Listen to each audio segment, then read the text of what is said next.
10वें अध्याय की चर्चा चल रही है। 9 अध्याय की चर्चा के समाप्त करने के बाद, जिसमें कि भगवान श्री कृष्ण ने यह कहा था 40वें श्लोक में, दान्तोस्ति मम दिव्यानां विभूतीनां परन्तप एष तुद्देशतः प्रोक्तो विभूतेर विस्तरो मया।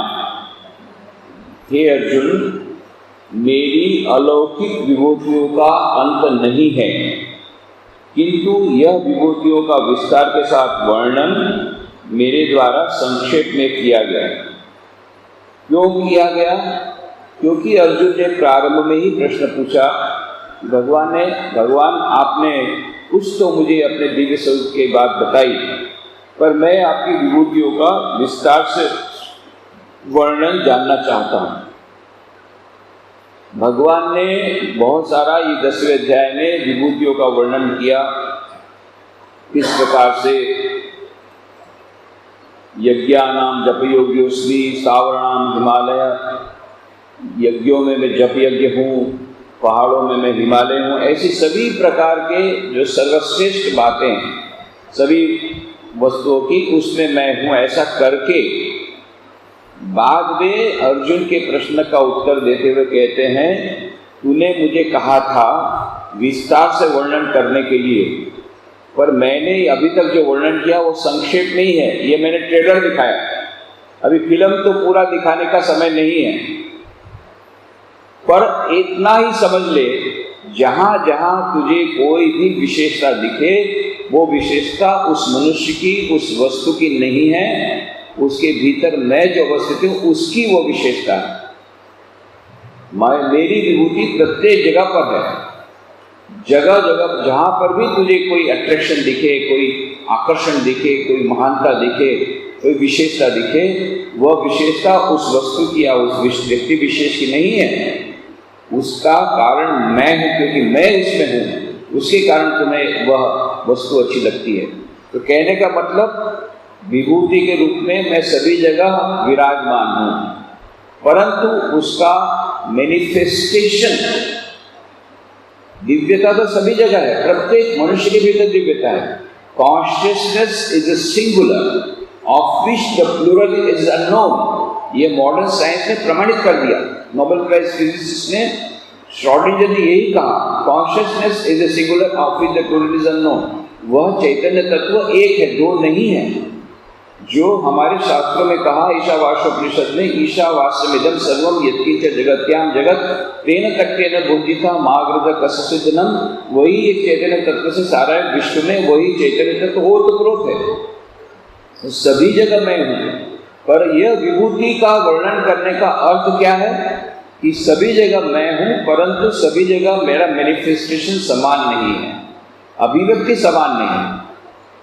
कहीं पर मैनिफेस्टेशन छोटा थोड़ा सा है, कहीं ज़्यादा है। जगदीश चंद्र बसु ने प्रमाणित कर दिया अपने एक्सपेरिमेंट के द्वारा। विश्व में सबसे पहली बार यह जो वेदांत की बात थी कि कण कण में वह ब्रह्म विराजमान है, सर्वम खलु इदम ब्रह्म, इसका प्रमाण मॉडर्न साइंस की दृष्टि से सबसे पहले जगदीश चंद्र बसु ने दिया एक्सपेरिमेंट के द्वारा, कि न केवल प्रत्येक जीवित वस्तु में, प्रत्येक व्यक्ति जिसमें प्राण है, प्राण जिसमें है, ऐसी प्रत्येक वस्तु में वह चैतन्य तत्व इतना ही नहीं, जिसको हम जड़ कहते हैं, पेड़ के भीतर में भी वही चैतन्य तत्व विराजमान है। एक्सपेरिमेंट करके उन्होंने बताया।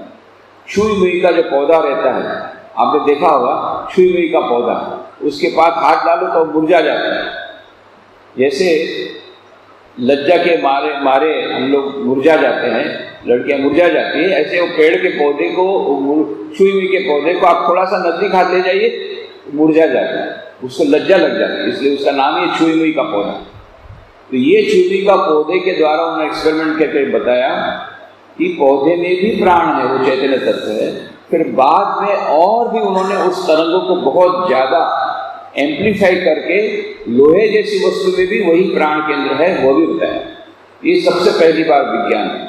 तो कहने का मतलब यह है, वह दिव्यता, वह चैतन्य तत्व, वह कॉन्शियसनेस, ओत सारे विश्व में ओतप्रोत है, जड़ चेतन दोनों में है। जड़ में उसकी तन्मात्रा कम है, उसका मैनिफेस्टेशन कम है, उसकी अभिव्यक्ति कम है। उससे ज्यादा जो व्यक्ति जो पेड़ पौधे हैं उसमें ज्यादा है। उसमें हम देखते हैं कि किस प्रकार से म्यूजिक, ओम का म्यूजिक या कुछ दूसरा सुरीला म्यूजिक देने से वो पेड़ पौधे में ज्यादा अच्छे फल लगते हैं। ये एक्सपेरिमेंट करेंगे। उससे भी आगे बढ़ करके जानवर जो बोल नहीं सकते हैं, जैसे गाय आदि, उनको जैसे सुनाया गया, उनको बांसुरी सुनाई गई। प्रतिदिन 15 मिनट तक हमारे उधर में एक्सपेरिमेंट हुआ। हमारे पंखल में बहुत अच्छी गौशाला है, तो हमारे एक स्वामी जी को गौशाला का चार्ज दिया गया था। उन्होंने एक्सपेरिमेंट शुरू किया। रोज सुबह शाम 15 मिनट वो बांसुरी बजाते थे। बांसुरी बजाने के बाद देखा कि दूध का उत्पादन बढ़ गया। ये गाय को जो आनंद मिला उससे, तो कहने का मतलब यह गाय पर प्रभाव पड़ा म्यूजिक का, मतलब वो भी चैतन्य तत्व, पर उसमें मैनिफेस्टेशन मनुष्य की अपेक्षा कम, और सभी मनुष्यों में भी वही चैतन्य तत्व है, परंतु उसमें अभिव्यक्ति कम है। इसीलिए ईश्वर चंद्र विद्यासागर ने कहा, श्री रामकृष्ण देव गए थे वहां पर ईश्वर चंद्र विद्यासागर के यहाँ। जब उन्होंने सीधा सुना ईश्वर चंद्र विद्यासागर तो विद्या के सागर हैं, बहुत बड़े विद्वान हैं, तो खुद सामने चल करके गए। इतने बड़े रामकृष्ण परमहंस स्वयं इतने बड़े संत महात्मा हैं, जिनके बारे में केशव चंद्र सेन ने इंडियन मिरर पत्रिका में उनके लेख लिखे हैं, फिर भी श्री रामकृष्ण कोई अभिमान नहीं है। सामने से वो गए कि मैं ईश्वर चंद्र सागर से मिलना चाहता हूँ। उनके घर जाते हैं उनसे मिलने के लिए, और ईश्वर चंद्र विद्यासागर के साथ बहुत सुंदर वार्तालाप होता है। रामकृष्ण वचनामृत में आपको मिलेगा। तो फिर ईश्वर चंद्र विद्यासागर कहते, क्या ईश्वर ने किसी को कम शक्ति दी और किसी को अधिक दी है? तो ईश्वर क्या पार्शियल है? Is he partial? तो क्या वह पक्षपाती है कि किसी को कम शक्ति दी, किसी को ज्यादा दे दी? श्री रामकृष्ण कहते, अरे तू तो विद्यासागर को होकर के ऐसी बात करता है। अरे हम जो तुझे देखने के लिए आए हैं, तुम्हारे के 2 सिंह हो गया है क्या? तुम्हारे के 2 सिंह वो बेरिए छे, 2 सिंह बेरिए छे कि तुम्हारा सिर में 2 सिंह है क्या, जो तुमको देखने के लिए हम आए हैं? तुम्हारे भी सिंह नहीं है, जैसे मनुष्य सभी हैं वैसे हैं, फिर भी हम तुमको देखने आते हैं। तो क्योंकि तुम्हारे भीतर में उस ईश्वर के का दिव्यता का अभिव्यक्ति ज्यादा है। जहां जहां कोई भी तत्व ज्यादा है, चाहे विद्या ज्यादा है, विद्वता ज्यादा है, कोई टैलेंट ज्यादा है, किसी प्रकार की विशेष कोई क्षमता ज्यादा है, वो क्षमता उसका एकमात्र कारण उस दिव्य तत्व की मैनिफेस्टेशन, अधिक कम कुछ में नहीं। प्रत्येक मनुष्य के भीतर में दिव्यता विराजमान, ये बात सच है, परंतु अभिव्यक्ति समान नहीं है। तो जहां जहां तुझे अधिक अभिव्यक्ति समझ में, अधिक अभिव्यक्ति तुझे देखने में मिले, यह समझ लेना वह मेरे कारण है। तो इसलिए विभूति का अर्जुन मेरे लिए विस्तार से वर्णन करना असंभव है, क्योंकि ऐसी कोई वस्तु नहीं जिसमें मेरी विभूति ना हो।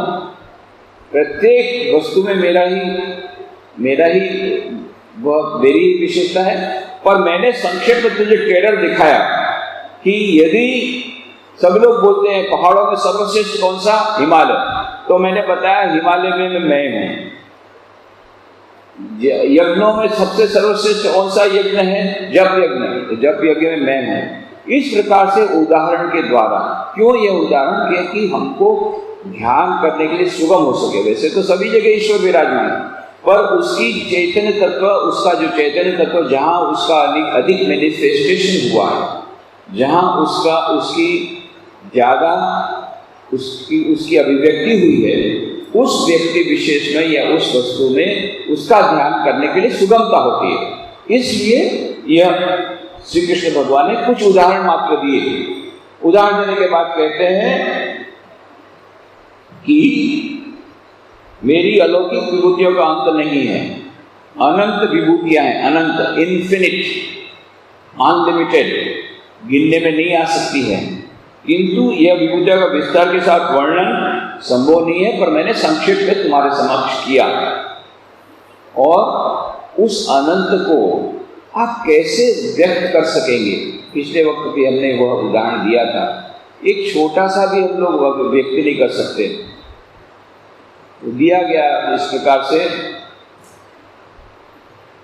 एक अंधे को, एक अंधा गया था वहाँ पर हरिद्वार में, बहुत बड़ा भंडारा था। तो अंधा गया था वहाँ पर भंडारे में, तो भंडारे उस दिन कुछ ऐसा विशेष कुछ हुआ होगा, सेठ जी की श्राद्ध तिथि या कुछ भी हुआ होगा, तो विशेष भंडारा था। तो विशेष भंडारे के बाद उसमें सब लोग को अच्छा से भोजन परोसा गया। अब वो अंधे ने खाया, खाने के बाद जब वापस लौट रहा था तो किसी के साथ मुलाकात हो गई। बोले कहाँ गए थे?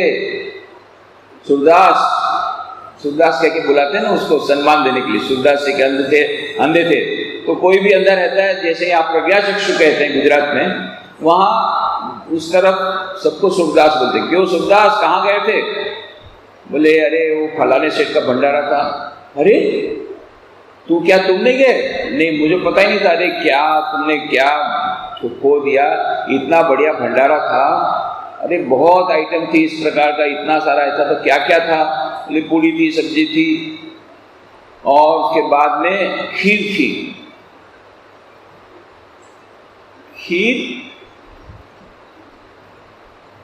खीर थी। तो ये खीर क्या चीज होती है? खीर नहीं जानते जी? अरे खीर, अरे वो खीर जो है ना, वो दूध और चावल से बनती है। ये दूध क्या होता है? दूध तो मैंने देखा ही नहीं कभी। दूध नहीं मालूम तुमको? दूध है ना, वो सफेद सफेद होता है। सफेद क्या होता है? कैसे पता है सफेद? अरे वो बगला होता है ना, बगला सफेद होता है, ऐसे दूध भी सफेद होता है। बगला, ये बगला क्या चीज है? बगला नहीं जानते? चल तुमको बताता हूँ।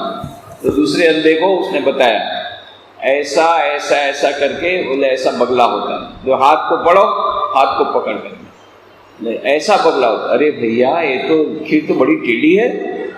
तब से वो कहावत लगी, खीर बड़ी टेढ़ी है, टेढ़ी खीर है। कोई भी काम कठिन हो तो बोले खीर टेढ़ी खीर है। ये क्यों ऐसा हुआ? ये टेढ़ी खीर। ये टेढ़ी खीर क्या बोल सकेंगे जब एक खीर का वर्णन नहीं कर सकते हैं?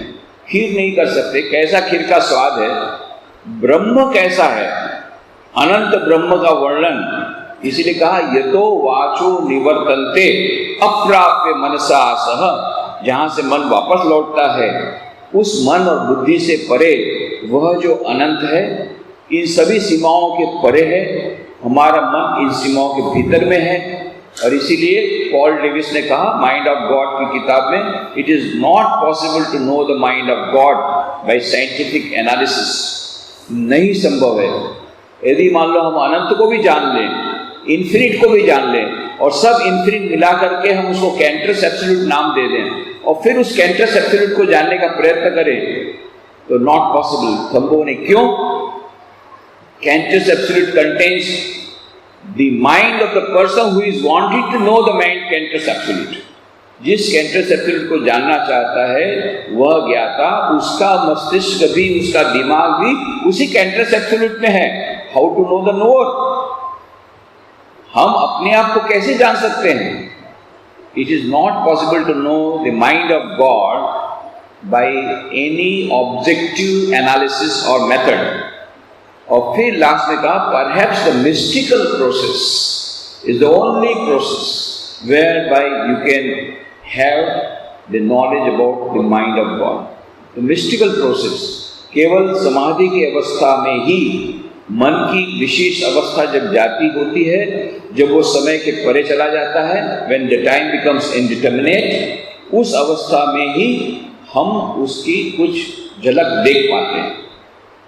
परंतु उस अवस्था में वर्णन संभव नहीं है। जैसे हमने बताया था, एग्जाम्पल दिया, श्री रामकृष्ण देव को कहा गया आप समाधि में क्या होता है आप बताइए। श्री रामकृष्ण देव ने कितना प्रयत्न किया था, बहुत प्रयत्न किया। जहाँ बोलने जाते हैं कि देखो ये कुंडलिनी शक्ति मूलाधार से सहस्रार में जाती है, ईड़ा पिंगला सुषुम्ना 3 प्रकार की नाड़ियां हैं। तो सुषुम्ना नाड़ी में से यह जो मूलाधार से कुंडलिनी शक्ति सर्पाकार आगे बढ़ती है, और तीनों नीचे के जो 3 केंद्र हैं, स्वाधिष्ठान, मणिपुर, मूलाधार, इनसे होते हुए मूलाधार फिर आती है अनाहत चक्र पर, हृदय में आती है, फिर और ऊपर चढ़ती है विशुद्ध चक्र पर आ जाती है, गले तक आ जाती है, फिर आज्ञा चक्र में आती है। आज्ञा चक्र के बाद फिर वो सहस्रार में पहुंचती है और सहस्रार में पहुंचने के बाद समाधि में चले गए। फिर समाधि नीचे होते, क्या बोल रहा था? बोले हाँ, मैं अभी तुमको सब बताऊंगा समाधि के समय क्या होता है। फिर वही जहां सहस्रार में कुंडलिनी गई, उसके बाद फिर वही बहुत बार प्रयत्न किया, फिर आंख में आंसू ला करके, देखो मैं तो तुमको सब पूरा सीक्रेट लीक आउट करना चाहता हूँ, मैं पूरा तुम लोगों को बताना चाहता हूँ। ये जगदम्बा मेरा मुंह दबा देती है। स्वामी शारदानंद जी महाराज रामकृष्ण लीला प्रसंग में लिखते हैं कि उस समय हमको बड़ा गुस्सा आया जगदम्बा पर। ये श्री रामकृष्ण तो सब बता देना चाहते हैं, ये जगदम्बा है तो उनका मुंह दबा देती है, हमको टॉप सीक्रेट बताने नहीं देती। बाद में बोला, बाद में कहा कि बाद में हमको समझ में आया श्री रामकृष्ण क्या कर रहे थे। हमारे प्रति उनका इतना स्नेह था तो असंभव को संभव करने का प्रयत्न कर रहे थे। जिस मुंह के, जो सीमित मुंह के द्वारा उस असीम का वर्णन कैसे संभव है, उस असंभव को करने का प्रयत्न कर रहे थे हमारे प्रेम के कारण, पर वो संभव नहीं था। अब हम समझ ले आ रहे हैं, ये तो वाचो निवर्तन्ते अप्राप्य मनसा सह, जहाँ से वाणी वापस आ जाती है, वह जो अनंत है, उस अनंत तत्व को इस सीमित हमारे मुंह के द्वारा हम नहीं ये कर सकते, उसका वर्णन नहीं कर सकते। और फिर कहते हैं, यद्यद् विभूति मत सत्वम श्रीमधुजीतमेव वा तत्तदेवावगच्छत्वं मम तेजोंश संभवम्। विभूति मत मतलब ऐश्वर्य युक्त, श्रीमत माने लक्ष्मी युक्त, ऊर्जित एव वा या अत्यंत प्रभावशाली, यत् यत् जो सत्वम सत्तावान पदार्थ, तत्त एव वे सभी मम मेरे तेज अंश संभवम, तेज के अंश से उत्पन्न है। अवगच्छ, अवगच्छ माने इसे जान लो, अर्थात जो ऐश्वर्य युक्त, लक्ष्मी युक्त या अत्यंत प्रभावशाली पदार्थ हैं, वे सभी तुम मेरे अंश संभूत रूप से जान लेना। जहां जहां भी हमको कोई विशेषता मिले, चाहे खेलकूद में, चाहे संगीत में, चाहे पढ़ाई में, चाहे नोबेल प्राइज फिजिसिस्ट हो, अनेक क्षेत्र हैं। किसी भी क्षेत्र में हमें कोई विशेष प्रतिभा का दिग्दर्शन हो तो समझ लेना उसके भीतर में वो भगवान की विभूति है। भगवान की विभूति का वह मानो छोटा सा एक प्राकट्य है। इसलिए श्री रामकृष्ण देव बड़े बड़े कलाकार उनको सुनने के लिए जाते थे या उनको बुलाते थे, जो बड़े गाने वाले हैं, प्रसिद्ध गाने वाले हैं, विशेष गाने वाले, उनको बुलाते थे या उनके पास जाते थे। या कभी नाम सुना इनका तो बड़ा, जैसे ईश्वर चंद्र विद्यासागर का नाम सुना, अरे वो तो बहुत बड़े विद्वान हैं, तो खुद जाते हैं। क्यों? उसमें सभी में ईश्वर की वो विभूति है, विशेष रूप में विभूति। क्यों? विशेष रूप में प्रतिभा संपन्न है तो वह विभूति भी ईश्वर की है। इसलिए स्वयं सामने से मिलने जाते थे या उनकी प्रशंसा करते थे या उनको सम्मान देते थे, सम्मान देते थे, चाहे कवि हो, चाहे लेखक हो, चाहे संगीतकार हो, चाहे विद्वान हो, ये सभी को श्री रामकृष्ण देव विशेष रूप से सम्मान देते थे। क्यों? यद्यद् विभूति मत सत्वम श्रीमधुजीतमेव वा, जहाँ जहाँ भगवान श्री कृष्ण कहते हैं, जहाँ जहाँ तुम देखोगे कि जो ऐश्वर्य युक्त, लक्ष्मी युक्त या अत्यंत प्रभावशाली पदार्थ हैं, मनुष्य हैं, वे सभी तुम मेरे अंश संभूत रूप से जान लेना। यह मानो श्री कृष्ण मानो समराइज करते हैं कि भाई देखो, मैंने सारे अध्याय में बहुत तुमको बताया, इसमें भी मैं हूँ, उसमें भी मैं हूँ, उसमें भी मैं हूँ, उसमें भी मैं हूँ। ये जितना तुझे बताया सब ट्रेलर ही बताया। एक्चुअली तो कोई भी ऐसी वस्तु नहीं है, ऐसी महान विभूति नहीं जहाँ मेरी विभूति ना हो।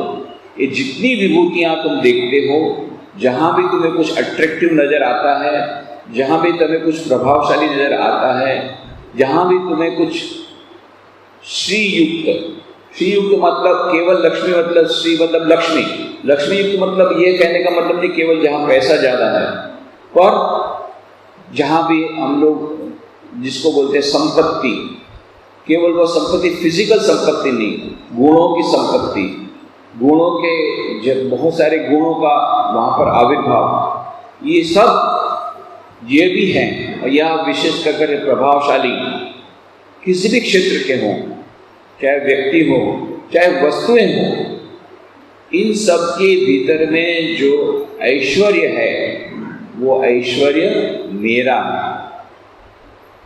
तो यद्यत् विभूतिमत्सत्वं श्रीमधुर्जीतमेव वा तत्तदेवागच्छत्वं मम तेजोंश संभवम। जो ऐश्वर्य युक्त, लक्ष्मी युक्त या अत्यंत प्रभावशाली पदार्थ हैं, वे सभी तुम मेरे अंश संभूत रूप से जान लेना। और फिर ऐसा कहते हैं, अथवा बहुनैतेन किं ज्ञातेन तवार्जुन विष्टभ्याहमिदं कृष्णम एकाशेन स्थितो जगत। अथवा अर्जुन, हे अर्जुन, एतेन इन बहुना अनेक रूपों में, ज्ञातेन जानने से, तव तुम्हारा, किम प्रयोजन क्या है, अहम मैं, इदम इस, कृष्णम माने समस्त, जगत, जगत माने जगत ब्रह्मांड को, एक अंशेन एक अंश में, विष्टभ्य व्याप्त करके, स्थितः अवस्थित हूँ। अर्थात हे अर्जुन, अथवा इन अनेक रूपों से, अनेक रूपों में तुम्हें जानने का क्या प्रयोजन है। मैं इस समस्त ब्रह्मांड को एक अंश से व्याप्त करके अवस्थित हूँ। ये सारा ब्रह्मांड है, सारा समस्त ब्रह्मांड ये मेरा एक अंश है, मात्र एक अंश। और जहां जहां तुझे विभूति दिखते सब मैं हूं। ये सब जानने से तुझे क्या प्रयोजन है, इतना ही जान, ये पूरा का पूरा जो कुछ है ये मेरी विभूति का एक अंश है। पूरी विभूतियों का वर्णन तो असंभव है, बल्कि ये यहाँ पर इस जगत में जो तू देख रहा है, इन विभूतियों का भी वर्णन असंभव है। तो ये तो मेरा एक अंश है, तब समझ जाओ कि मेरी और विभूति क्या होगी, उसका वर्णन संभव नहीं। इसलिए कहा गया, जो पुरुष सूक्त में बहुत बढ़िया श्लोक आता है, पुरुष सूक्तम बहुत अच्छा एक सूक्त है वेदों में, उसमें एक वाक्य आता है, पादोस्य विश्वाभूतानि त्रिपादस्यामृतम दिवि। अर्थात ब्रह्म के एक पाद का एक अंश के द्वारा समस्त ब्रह्मांड परिव्याप्त है, और बाकी तीन पाद अर्थात अनंत अंश ज्योतिष्मान स्वर्ग रूप में विराजमान है। ब्रह्म सर्वव्यापक और निष्कल है, इस कारण में अंशासी भावना तो संभव नहीं है। फिर भी ये कहा गया कि एक मेरा एक पाव यहाँ पर है, एक अंश यहाँ पर है, त्रिपादस्य, और तीन पाव तो स्वर्ग में है, ऊपर में है, ये एक ही पाव है। ये तो एक कंपैरिजन के लिए कहा गया, एक समझाने के लिए कहा गया। बाकी ऐसा नहीं कि 75% ऊपर है, 25% नीचे है। त्रिपादस्य उद्भवी माने त्रिपाद में तीन पाव ऊपर एक पाव नीचे, तो क्या हो गया, 25% नीचे 75% ऊपर, ऐसा नहीं। क्यों? इन्फिनिट में, अनंत में कोई अंश नहीं हो सकता, परसेंटेज नहीं हो सकता। यह केवल समझाने के लिए है कि ये तो एक छोटा सा ये भाग है, बाकी भाग हो नहीं सकता। क्यों? पूर्णमदः पूर्णमिदं पूर्णात् पूर्णमुदच्यते पूर्णस्य पूर्णमादाय पूर्णमेवावशिष्यते। पूर्ण को पूर्ण में से निकालो तो पूर्ण ही बचेगा, अंश नहीं है। 10 में से 5 निकालो तो 5 बचेगा, अनंत में से अनंत निकालो तो अनंत बचेगा। अनंत में अनंत डालोगे तो अनंत ही होगा, अनंत मल्टीप्लाइड बाय अनंत अनंत ही होगा, अनंत डिवाइडेड बाय अनंत अनंत ही होगा, वो अनंत ही होगा। पूर्णस्य पूर्णमादाय पूर्णमेवा अवशिष्यते। पूर्ण में से पूर्ण को निकालो, बचेगा क्या? पूर्ण ही बचेगा। ऐसा नहीं है कि उसमें से अंश बचेगा। पूर्ण में से पूर्ण, पूर्ण से पूर्णमादाय पूर्णमेवा अवशिष्यते। तो ये जो 4 पाद में से 3 पाद ऊपर गया तो नीचे एक ही पाद बचा, इस प्रकार से नहीं, समझाने के लिए कहा गया। त्रिपादस्य पादोस्य विश्वाभूतानि त्रिपादस्यामृतम दिवि। तो यह जो कहा गया कि एक सचमुच में तो एक ही परम चैतन्य तत्व है, सदैव सौम्य इदम अग्र आसीत एकमेवा अद्वितीयम, एक ही अद्वितीय है, एक अद्वितीय तत्व के कारण वह सचराचर जगत में वही ब्रह्म विराजमान है। तो इसलिए हमें इसका मतलब यह नहीं कहा समझना है कि इसका कोई अंश यहाँ पर है, परंतु समझाने के लिए कहा कि ये विभूति जो तू सारे जगत में जो कुछ विभूति देख वो भी मेरी पूरी विभूति नहीं है, वो भी एक हिस्सा ही है, सारी विभूति का वर्णन असंभव है। पर तेरे और उसका प्रयोजन क्या है ये सब जान करके, सब तुझे जितना, जैसे श्री रामकृष्ण कहा करते थे, आम के बगीचे में गए, अब कितने आम पेड़ हैं, कितनी डालियां हैं, कितने पत्ते हैं, कितने आम के फल हुए, कितने कच्चे कितने पके, ये सब कैलकुलेट करने बैठे और 2 घंटे के लिए परमिशन मिला था। 2 घंटे में वापस निकले तो पूरा कैलकुलेशन लेकर, आधा कैलकुलेशन लेकर के निकले, अभी पूरा कैलकुलेशन हुआ ही नहीं था। दूसरा आदमी वो जाकर के मजे से 2 घंटे में बढ़िया आम खा के निकल गया। श्री राम कहते भैया आम के बगीचे में आम खाने के लिए, आम खाओ ना, ये सब तुमको क्या झंझट कि कितना पेड़ है, कितना डालियां हैं और कितने पत्ते हैं। तो मानो श्री कृष्ण भी अर्जुन कही, अरे यार छोड़ना भी, विभूति किसमें नहीं है किसमें, तो ये विभूति का वर्णन असंभव है, तू उसको छोड़, तू नहीं समझ सकेगा। तुझे 1 मैंने ट्रेलर दिखा दिया, हो गया, जहां जहां तुझे विशेषता दिखे सब मैं हूँ, ये सब वर्णन करने से और फायदा नहीं है, सब जगह मैं ही हूँ, जो कुछ है सो तू ही है, जो कुछ है सो मैं ही हूँ। तो यह मानो कहा गया कि हे अर्जुन, इन अनेक रूपों में तुम्हें जानने का प्रयोजन क्या है? तू अपना खाना आम को गिनने की क्या जरूरत है? तुमको कितना आम है, कितनी डालियां हैं, तू खा, इसका क्या प्रयोजन है? इस समस्त ब्रह्मांड को एक अंश से व्याप्त करके मैं अवस्थित हूँ, ये सारा ब्रह्मांड भी मेरा एक अंश ही है। तो सारे ब्रह्मांड में तो कितनी सारी विभूतियां, पर वो भी समाप्त नहीं होगी, और भी कई ब्रह्मांड हैं। तो इसलिए हम सोचते हैं कि अरे भैया आपके पास क्या प्रॉपर्टी है, अरे जानते नहीं, अरे भाई हमारे बड़ौदा में अभी नया मल्टीप्लेक्स हुआ, उसमें हमने एक बिल्डिंग एक रख दिया, हमने फ्लैट वहां रख दिया है। अच्छा, आपकी तो बहुत विभूति है। इतना ही नहीं, एक अहमदाबाद में भी रखा है। अच्छा, वो तो बहुत ज्यादा विभूति आपकी।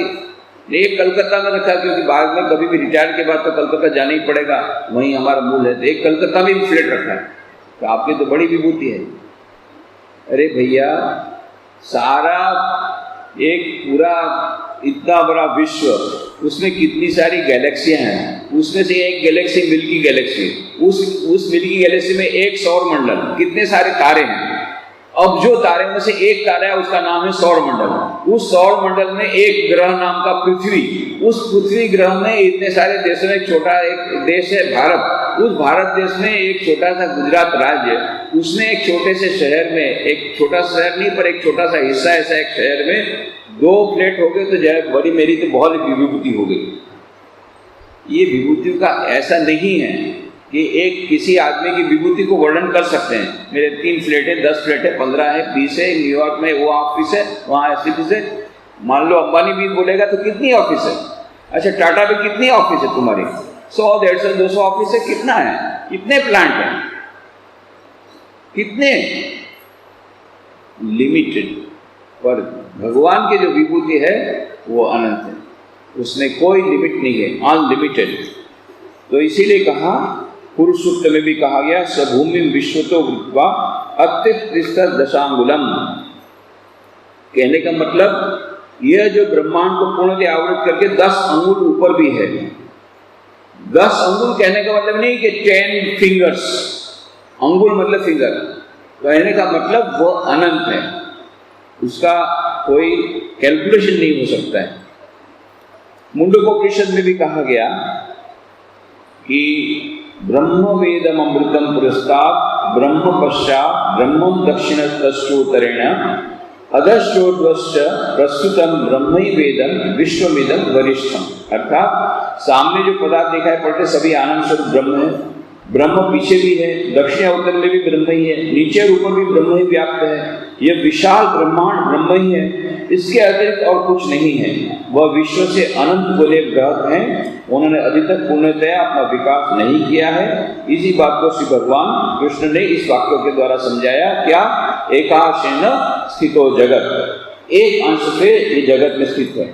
और कहा गया अंगुष्ठ मात्र पुरुषोंतरात्मा सदा जनानाम हृदय सन्निविष्ट, जो अंगूठे के आकार में परिपूर्ण अंतरात्मा स्वरूप होकर जीवों के हृदय में वह प्रतिष्ठित है। परंतु वह अंगूठे के आकार का मतलब ये नहीं कि साइज उसकी छोटी है। तो क्यों? अणोरणीयान महतो महियान आत्मा से जंतो निहितम गुहायाम। तो कठोपनिषद ने यह कहा कि अणु से भी अणु वह है, सूक्ष्म अणु, सबसे छोटा हम समझते हैं एटम, उस एटम से भी वो छोटा है और महान से भी महान है। ये कैसा विचित्र बात है। परंतु आज, पहले हम लोग इसको समझ नहीं पाते थे, आज जो क्वांटम मैकेनिक्स है वो लोग अभी यही कहते हैं पार्टिकल, कभी ये छोटा पार्टिकल वेव रूप में आता है, कभी पार्टिकल होता है, कभी छोटा से छोटा स्वरूप भी धारण कर सकता है, कभी बड़ा से बड़ा स्वरूप धारण कर सकता है। आज उस परिप्रेक्ष्य में हम इस ब्रह्म की व्याख्या को समझ सकते हैं कि जो छोटा से छोटा होकर भी बड़ा से बड़ा भी हो सकता है। कोई भी विश्व में ऐसी जगह नहीं जहाँ पर वो व्याप्त नहीं है। ऐसे उस पर ब्रह्म परमात्मा के विभूतियों का वर्णन संभव नहीं है। इसलिए भगवान श्री कृष्ण ने कहा मैंने तुझे फिर भी थोड़े से संक्षेप में बताया, पर वैसे कहा जाए तो उसका वर्णन संभव नहीं है। तूने मुझे पूछा था, तूने मुझे ये जिज्ञासा तूने प्रकट की, इसलिए मैंने थोड़ा सा तुझे दिखा दिया, बाकी उसका कोई अंत नहीं है। इस प्रकार से यहाँ 10वें अध्याय का यहाँ पर अंत होता है। अगले रविवार को हम लोग 11वें अध्याय की चर्चा शुरू करेंगे। आज यही समाप्त करेंगे।